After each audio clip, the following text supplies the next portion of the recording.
नमस्कार, the fourth I creation में आपका स्वागत है। बीकानेर शहर के लिए आज सुबह का सूरज एक नई रोशनी लेकर आया। कल तक रेड जोन में रहने वाले बीकानेर आज ऑरेंज जोन में शामिल हो गया। इसका अर्थ है कि बीकानेर में गत कुछ समय से नए मरीज कोरोना से प्रभावित नहीं रिपोर्ट हो रहे हैं। जो मरीज अस्पताल में भर्ती थे वो अब स्वस्थ होकर अपने घरों को लौट गए हैं। ऐसे में आम बीकानेरी नागरिक यह आशा कर रहे हैं कि जल्दी बीकानेर में बाजार खुले और आने वाला सोमवार उन्हें फिर से बीकानेर शहर की वही रंगत दिखाए जो लॉकडाउन से पहले की थी। मधु वशिष्ठ की एक रिपोर्ट। बीकानेर की सूनी सड़कों और तपती सड़क में बैठे ये खाकीधारी और ये मीडिया कर्मी, आज इन सबके लिए एक बहुत ही सुकून और राहत देने वाली खबर आई है। और खबर ये है कि बीकानेर रेड जोन से निकलकर आज ऑरेंज जोन में आ चुका है। ऑरेंज जोन में आने का सीधा तात्पर्य ये हुआ कि बीकानेर शहर पर जो खतरा मंडरा रहा था कोरोना वायरस का, लगातार नए मरीज रिपोर्ट हो रहे थे, अब बीकानेर इन सब से मुक्ति पा चुका है। मां करणी के आशीर्वाद के साथ साथ धन्यवाद के पात्र हैं वो लोग भी जो कोरोना योद्धा बनकर के बीकानेर शहर की जनता को सुरक्षित रखने के लिए मैदान में उतरे थे। बात करते हैं कुछ लोगों से। आप एक वरिष्ठ मीडिया कर्मी हैं और साथ ही आप रंगमंच के भी एक बेहतरीन अभिनेता हैं। आप इन दिनों बीकानेर की सड़कों में कोरोना योद्धा बनकर के निकल रहे हैं। आज एक खुशखबरी आई है कि बीकानेर ऑरेंज जोन में आ गया है, रेड जोन से निकलकर। कैसा महसूस कर रहे हैं आप, क्या कहना चाहेंगे? सर्वप्रथम तो मैं हमारे पीएम साहब को धन्यवाद देना चाहूँगा, उसके बाद हमारे सीएम साहब को धन्यवाद देना चाहूँगा, और सबसे ज़्यादा हमारे बीकानेर के पुलिस प्रशासन, डॉक्टर्स और सफाई कर्मी।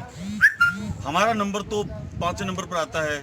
हमने तो जो इन्होंने कहा वो हमने हमारे माध्यम से, चूँकि पत्रकार जो है समाज का 5वां स्तंभ है, 4था स्तंभ है, तो हमने हमारी बात, आपकी बात समाज तक पहुंचाई।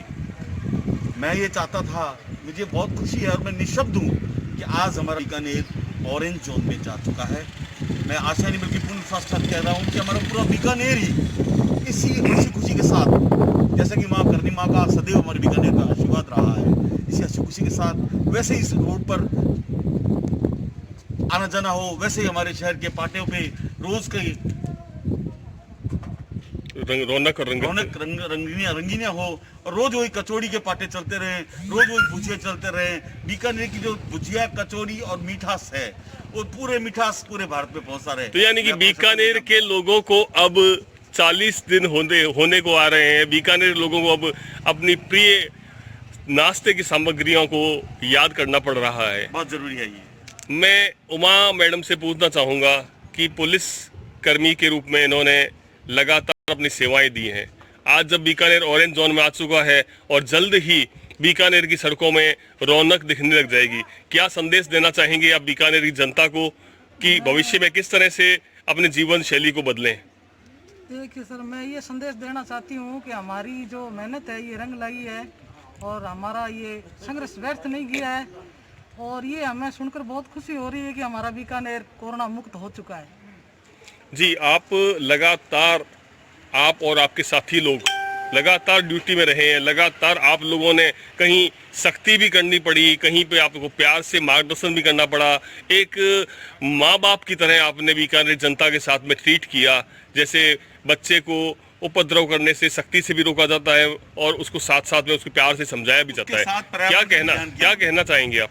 हाँ सर, हमने पर्यावरण का भी ध्यान रखा है, हम एक दूसरे का भी ध्यान रख रहे हैं, जनता का भी ध्यान रख रहे हैं। हम मुस्तैदी से ड्यूटी कर रहे हैं और सभी हम मिल कर के ये इस काम को हम अंजाम दे रहे हैं। हमारा सबका सहयोग है इसके अंदर, हमारे अधिकारियों का भी सहयोग है, हमारा सबका ही सहयोग है इसके अंदर। तो ये लगता है कि अब सूनी पड़ी सड़कों में एक बार फिर से वही पुरानी रंगत देखने को मिलेगी, लेकिन समझदार जनता को ही बनना पड़ेगा।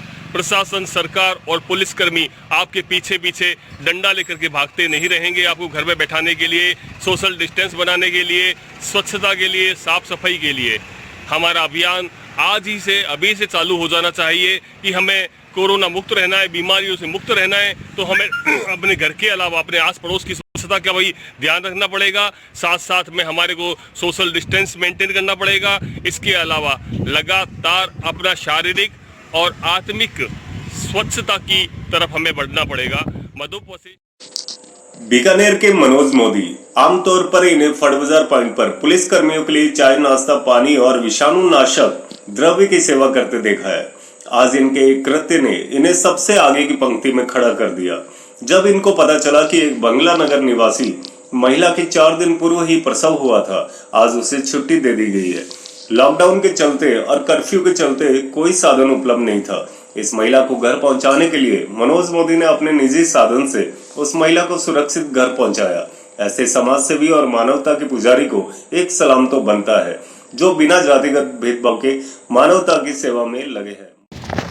नमस्कार। तो मैं तुरंत हॉस्पिटल मुझे सूचना मिली प्रशासन द्वारा, तो मैं तुरंत हॉस्पिटल आया और अब ये मेरे साथ है, ये भी साथ है, इनका बच्चा भी साथ है और महिला कर्मचारी भी साथ में है। मेरा जो फ़र्ज़ है, मेरा जो काम है वो मैं निभा रहा हूँ और इनको अभी इनके घर तक, निवास स्थान तक मुझे छोड़ना है। अब सबके लिए भी एक संदेश है कि आपके भी आसपास में कोई भी व्यक्ति, कोई भी इंसान अगर परेशान हो तो उसकी सहायता करें, जैसे भी बने उसकी सहायता करें।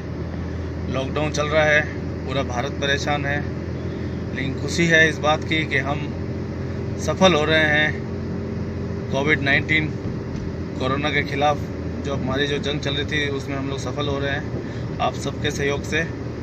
और एक छोटा सा निवेदन यही है कि आपके आसपास में कोई भी यदि किसी भी तरह से परेशान हो तो उसकी आप सहायता ज़रूर करें। जय हिंद, जय भारत।